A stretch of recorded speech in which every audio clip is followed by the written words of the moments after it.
Last সোমবার time দিয়ে গেলাম, যদি দেখেছি আপনার কাজ স্টার্ট হয়েছে তাহলে ঠিক আছে, আমরা সোজা এফআইআর করবো আপনারা। 7 দিনের মধ্যে বাড়ির নেও খুদে নিন্দুর বন্ধ করার চেষ্টা করবেন, না হলে কিন্তু টাকা ফেরত যাবে। কাল থেকে শুরু করো আর তাড়াতাড়ি পঞ্চায়েতকে জানাও কি এতটা উঠে গেল, একেবারে লিলটান অব্দি বাড়ি করো, তারপরে আবার 60,000 টাকা ঢুকবে। বাংলা আবাস যোজনার প্রথম কিস্তির টাকায় ঘরের কাজ শুরু হয়েছে কিনা সেই নিয়ে সমীক্ষায় গিয়ে উপভোক্তাদের সঙ্গে দুর্ব্যবহার এবং ধমকানোর অভিযোগ ব্লকের কর্মীদের বিরুদ্ধে। এমনই ভিডিও ভাইরাল সামাজিক মাধ্যমে, যদিও সেই ভিডিওর সত্যতা যাচাই করেনি ট্রাইব টিভি বাংলা।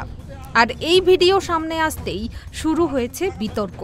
যদিও ব্লক সমষ্টি উন্নয়ন আধিকারিকের দাবি সকলে যাতে কিস্তির টাকা বাড়ির কাজেই ব্যবহার করে, তাই ব্লক এবং পঞ্চায়েত থেকে সমীক্ষা করে সচেতন করা হচ্ছে। একই দাবি তৃণমূলেরও। জানেন, বাংলা আবাস যোজনা যখন সার্ভে হয় কারা বাড়ি পাবে কারা বাড়ি পাবে না, সে সময় একটা মুচলেখা নেওয়া হয়েছিল। যারা বাড়ি পাওয়ার যোগ্য তাদের কাছ থেকে লিখে নেওয়া হয়েছিল যে টাকা যদি তারা রাজ্য সরকার পশ্চিমবঙ্গ সরকারের টাকা পায় তাহলে এই টাকাটা সম্পূর্ণভাবে তারা ঘর বাড়ি তৈরিতেই ব্যবহার করবে, এই টাকা অন্য কাজে ব্যবহার করবে না। আজকে টাকা পাওয়ার প্রায় তিন মাস অতিক্রান্ত। মাননীয় মুখ্যমন্ত্রীর স্বপ্নের প্রকল্প বাংলার বাড়ি, সেই প্রকল্পের বাড়ির টাকাটা যাতে 9-6 না হয় তার জন্য তাদের বুঝে নেওয়া হচ্ছে। এখানে ধমকের কোনো ব্যাপার নেই, এখানে ধমকের কথা একদম এটা ভুল। মানুষ ওনারা জানে, ওনারা মুচলেখা দিয়েছে যে বাড়ি বাড়ি যখন গিয়েছিল তারা লিখিত দিয়েছে যে হ্যাঁ আমরা এই টাকা পেলে মাননীয় মুখ্যমন্ত্রীর যে স্বপ্ন পশ্চিমবাংলার প্রত্যেকটা মানুষের বাড়ির মাথার উপরে একটা ছাদ থাকবে, সে বাড়ি আমরা তৈরি করবো, সেটা যাতে বাস্তবায়ন হয় তার জন্য বাড়ি বাড়ি আমাদের প্রশাসনিক আধিকারিকদের যাওয়া। অপরদিকে বিজেপির অভিযোগ, যারা কাটমানি দেয়নি তাদের গিয়ে ধমক দেওয়া হচ্ছে, আর যাদের অট্টালিকা বাড়ি থাকা সত্ত্বেও কাটমানি দিয়ে টাকা পেয়ে গেছে তারা কোনো বাড়ির কাজ করছে না, কিন্তু তাদের কিছুই বলা হচ্ছে না। সমীক্ষার ভিডিও সামাজিক মাধ্যমে ভাইরাল হয়েছে, যেখানে দেখা গিয়েছে ব্লক কর্মীরা রীতিমতো উপভোক্তাদের ধমকাচ্ছে, পুলিশে গ্রেপ্তার করিয়ে দেওয়া হবে ভয় দেখাচ্ছে।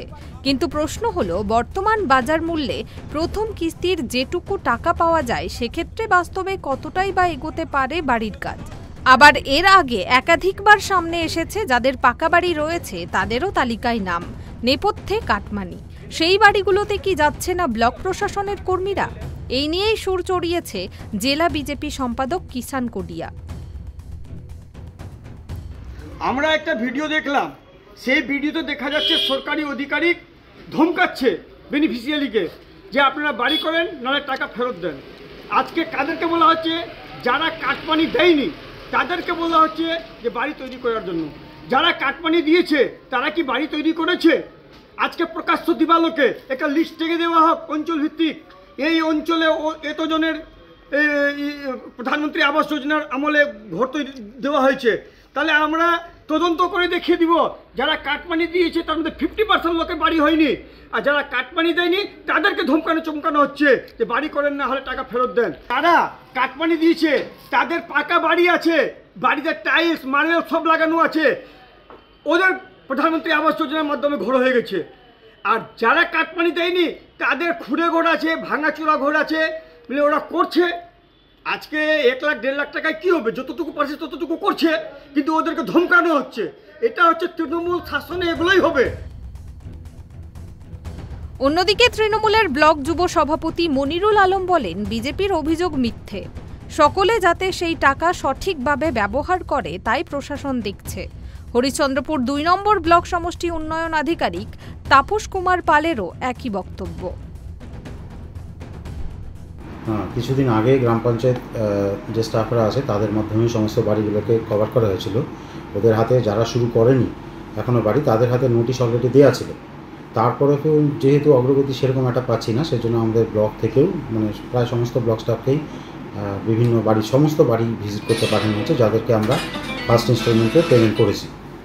তো এখন সেকেন্ড ইনস্টলমেন্ট দেওয়ার আগে তারা আদৌ শুরু করলো কিনা বা বাড়িটা কোন পর্যায়ে আছে সেটাই সরজমিনে তদন্ত করার জন্য সবাইকে পাঠানো হয়েছে।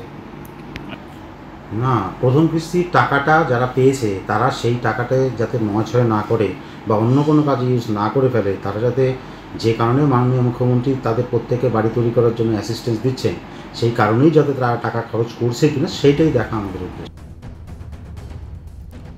ঘটনাকে ঘিরে শুরু হয়েছে রাজনৈতিক তরজা।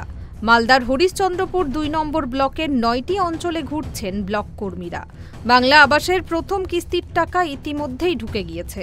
সেই টাকা বাড়ির কাজে ব্যবহার করা হচ্ছে কিনা এই নিয়ে চলছে সমীক্ষা। জানা গেছে, উপভোক্তাদের কাছে মুচলেখা নেওয়া হয়েছিল সমস্ত টাকা বাড়ি ছাড়া অন্য কোনো কাজে তারা ব্যবহার করবে না। সেটাই খতিয়ে দেখছে প্রশাসন। মালদা থেকে রুহুল আমিনের রিপোর্ট, ট্রাইব টিভি বাংলা।